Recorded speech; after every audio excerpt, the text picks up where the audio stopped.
Mesdames et messieurs, bonsoir. La télévision d'État d'Arménie occidentale vous présente les nouvelles de jour.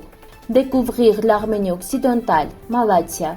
L'Arménie et l'Autriche célèbrent le 30e anniversaire de l'établissement des relations diplomatiques. L'agence turque Anadolu ne mentionne rien du passé arménien de la ville dans son article sur Ani. Turcologue Tiran Lokmagyozian. Apprenons à connaître les lieux historiques de l'Arménie occidentale. La chanteuse arménienne de Constantinople sera une chanson basée sur le poème de Petros Dourian, Tırtunçk. Le joueur de doudouk Arsène Petrosyan a été nominé comme meilleur artiste au prestigieux Sunlight Music Awards 2022. L'ancienne province de Malatya en Arménie occidentale est située dans la province de Kharberd. De nombreuses rivières et ruisseaux traversent les montagnes et assurent l'approvisionnement en eau. Le climat doux est favorable et le sol fertile permet une végétation abondante. Dans les forêts, il cueille des fruits sauvages, des noix, des baies, des légumes, des champignons, etc. La pêche est également développée. Divers arbres fruitiers et légumes poussent dans les champs.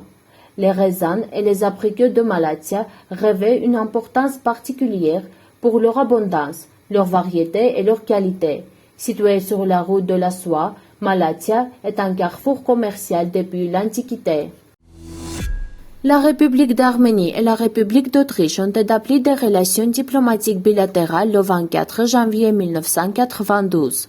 Ce jour-là, les parties ont adopté une déclaration commune sur l'établissement de relations diplomatiques. L'Arménie et l'Autriche coopèrent à la fois bilatéralement et au sein d'organisations internationales telles que l'ONU, l'OSCE et d'autres. Pendant 30 ans, les gouvernements d'Arménie et d'Autriche ont signé 12 accords de coopération, d'assistance mutuelle et 6 mémorandums.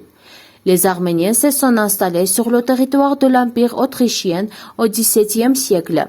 La communauté arménienne s'est reconstituée après le génocide des Arméniens en 1915.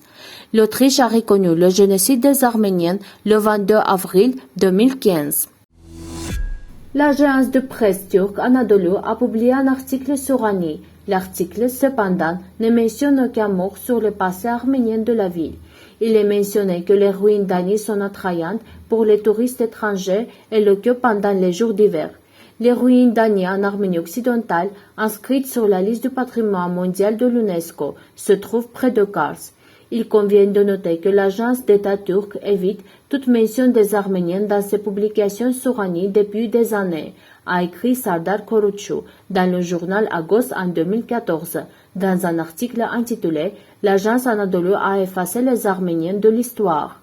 La capitale médiévale d'Ani a été inscrite sur la liste du patrimoine mondial en juillet 2016, à la demande du président Armenak Abrahamian auprès de l'UNESCO, qui a été suivi par la demande des autorités turques. Sur Western Armenia TV, le turcologue Tiran Lokmagyozian a présenté les dangers possibles de la normalisation des relations arméno-turques. Il a analysé l'image et les activités des représentants autorisés par la République d'Arménie et la Turquie à normaliser les relations diplomatiques, notant que l'artillerie lourde a été dessinée du côté turc, tandis que le représentant de la partie arménienne n'a aucune expérience diplomatique. En Arménie cilicienne, Ayas était considéré comme un important centre commercial, 11e-14e siècle. La ville était entourée de forteresses, tant sur terre que sur mer. Il faut un temps où l'hôtel des monnaies arméniennes était situé ici. La ville est entourée de vergers, de citronniers et d'orangères et possède des forêts à proximité.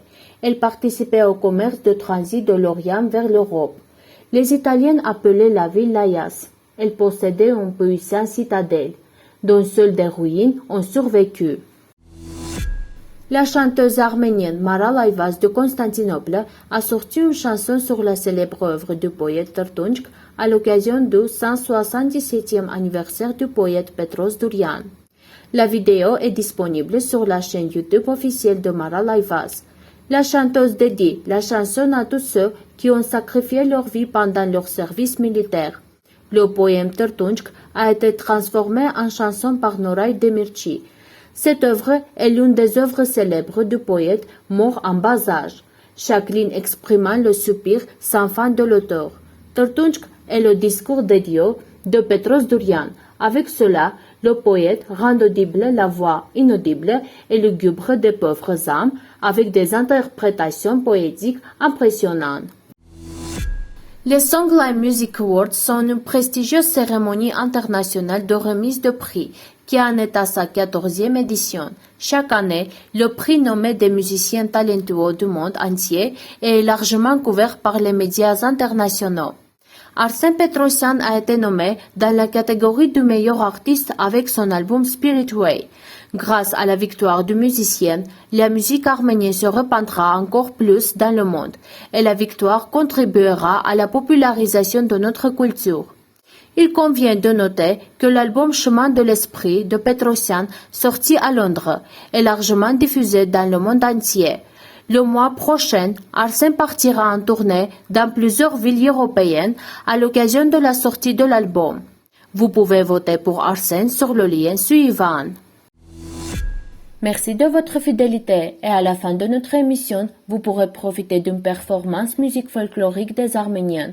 Vous pouvez écouter la version complète de la musique sur notre site web.